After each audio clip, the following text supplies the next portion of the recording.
We're diving into the latest information surrounding Apple's highly anticipated foldable device, and trust me, there's a lot to unpack here. After years of speculation and waiting, it looks like we're finally getting closer to seeing Apple's take on the foldable smartphone market. Let's kick things off with the most important question.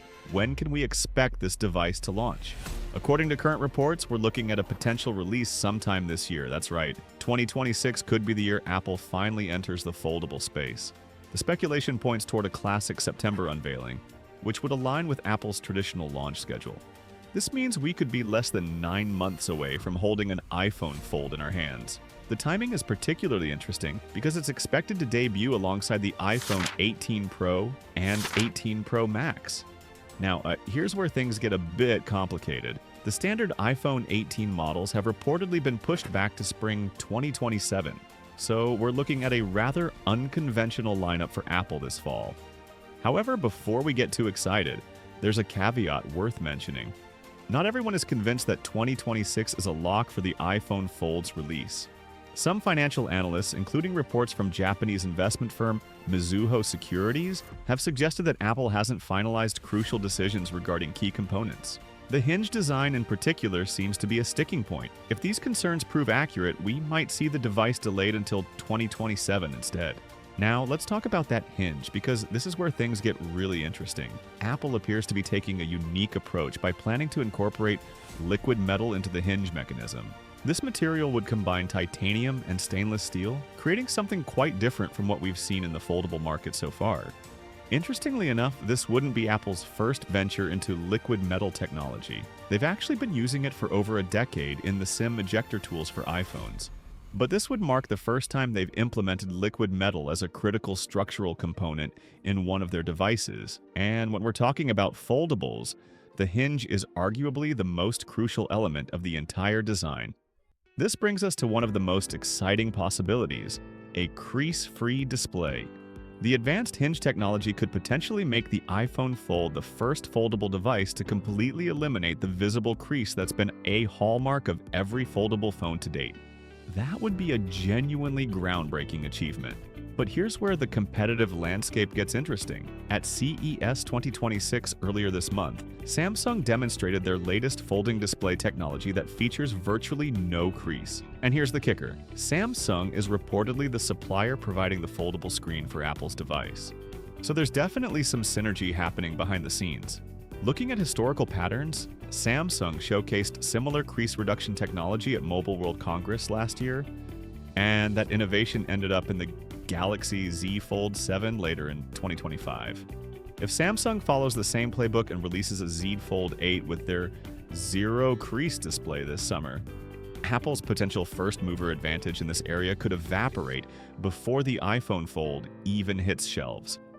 Speaking of Samsung's future plans, there's evidence in the IMEI database suggesting that new folding devices codenamed Q8 and B8 are in development. For context, the Fold 7 and Flip 7 were codenamed Q7 and B7, so it's pretty clear what these new entries represent. We'll definitely be covering more about the potential Fold 8 as information becomes available. Let's shift our focus to the materials and build quality of the iPhone Fold. Reports indicate that the chassis will utilize a titanium alloy, which has proven remarkably effective in the iPhone Air, making it one of the most durable smartphones currently available. There's also speculation from some sources that Apple might use a titanium and aluminum alloy combination instead.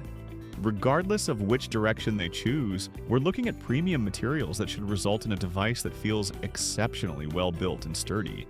Battery technology is another area where Apple seems to be innovating. The company could potentially apply lessons learned from the iPhone Air to the Fold, particularly regarding high-density battery technology. Now, let's be clear about what this means. We're not talking about silicon-carbon batteries here. This is still standard lithium-ion technology, but with increased density that allows for a slimmer profile while maintaining or potentially increasing capacity. Apple might also encase the battery in metal, similar to their approach with the iPhone Air and smaller Apple Watch models. This serves dual purposes: improved heat dissipation and additional structural integrity. Given how efficient Apple's silicon chips are, battery life shouldn't be a concern even without cutting-edge battery chemistry. Now let's discuss the displays, because this is where opinions might start to diverge. Recent information suggests the outer screen could measure approximately 5.3 inches diagonally. To put that in perspective, that's actually smaller than the iPhone 12 mini and iPhone 13 mini.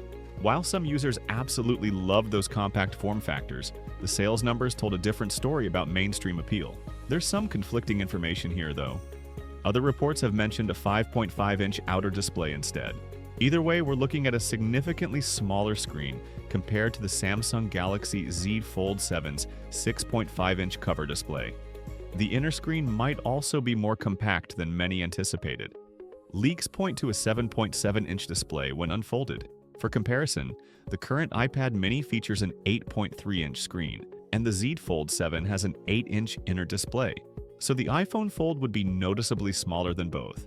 The rumored 4:3 aspect ratio might make it feel slightly larger than the raw dimensions suggest, but overall, we're looking at a relatively compact device. This is a bit of a double-edged sword. On one hand, portability is enhanced. On the other hand, part of the appeal of foldables is having that larger canvas for content consumption, productivity, and multitasking. Personally, I think there's merit to larger foldable displays because that's fundamentally why people choose these devices, to have a tablet-like experience when needed. However, there's definitely a segment of users who prioritize pocketability and one-handed usability, and for them, this more compact approach might be ideal. Let's address the Apple Pencil situation.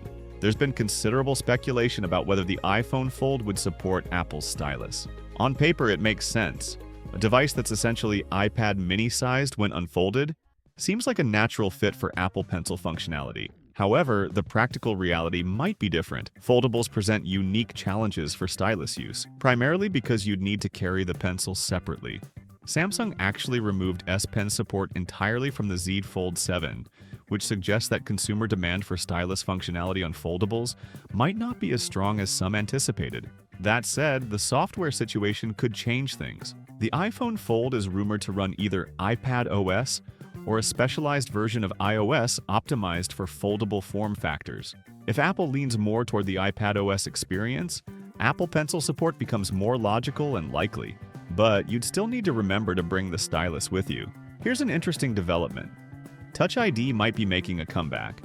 We haven't seen fingerprint authentication on an iPhone since the iPhone SE from 2022.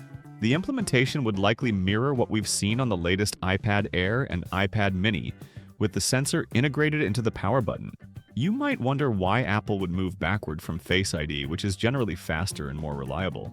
The answer comes down to space constraints. Face ID requires significant internal volume, not just in terms of width and height, but also depth. In a device targeting 4.5 millimeters of thickness, every fraction of a millimeter matters.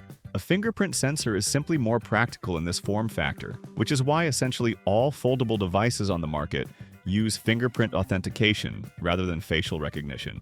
Speaking of that thin design, we've now seen preliminary mock-ups based on leaked CAD models. These renders suggest a thickness of around 4.8 millimeters. That's actually slightly thicker than the previously rumored 4.5 millimeters, and frankly, it's not particularly impressive for a device launching in late 2026.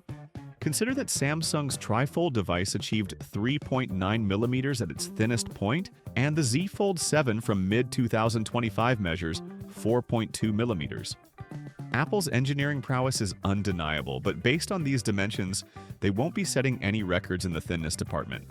That said, the overall aesthetic shown in these mock-ups looks fantastic. The square form factor is interesting, though some might prefer something with a different aspect ratio. Perhaps closer to what Oppo achieved with their Find N series, which strikes a nice balance between width and height, without being too extreme in either direction. So there you have it, everything we currently know about Apple's iPhone Fold. With approximately 9 months until the expected announcement, there's still plenty of time for additional leaks, rumors, and possibly even some surprises along the way. The big questions remain. Will Apple actually deliver a crease-free display before Samsung? Will the compact size appeal to mainstream consumers or limit its appeal? And most importantly, will it actually launch this year, or will development challenges push it into 2027? One thing's certain, when Apple does finally enter the foldable market, it's going to shake things up considerably. Whether that's in 2026 or beyond, the iPhone Fold represents Apple's vision for the future of mobile computing. And if history is any indication, even if they're not first to market, they'll bring their own unique perspective to the category. Stay tuned for more updates as we get closer to launch. This is definitely one of the most exciting Apple products in years, and we'll be covering every development as it happens.